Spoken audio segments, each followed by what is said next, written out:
Navid Okay. in San Diego asks, does it actually matter that America has abandoned the gold standard? Is there real evidence that leaving the gold standard has had negative economic consequences, or is this a bunch of nonsense being pushed by the descendants of the John Birch Society? Would there be any benefit to returning to some version of the gold standard? No. I think that the easiest one is no. We could... There's trade-offs and risk. Of course, there's something we lost from leaving the gold standard, but what we gained was independent monetary policy that wasn't tied to the amount of gold we had on reserve.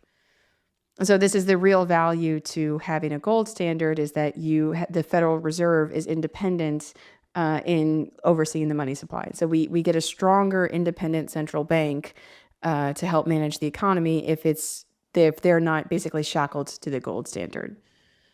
And so we don't gain much. This is why the gold standard people are also anti-Fed people, because you can't have it both ways. If you want gold, you don't want strong monetary policy.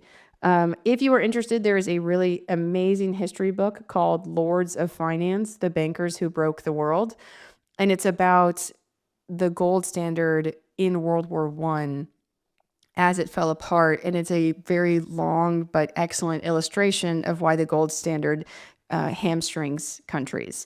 And in the case of World War I, England and Germany and France had a lot of gold, but then they had a really expensive war and they sold it. America bought all of it. We had a lot of gold and we become powerful. And then each of these countries has to decide basically at what rate are they going to enter back into the gold standard. And by having to enter back into the gold standard, they each have to decide whether or not they're going to punish wage earners or punish savers, because the value of the currency relative to gold is going to affect one of them. So I think that gives you an idea of like why you wouldn't want it to be a commodity that's fixed in amount and out of your control.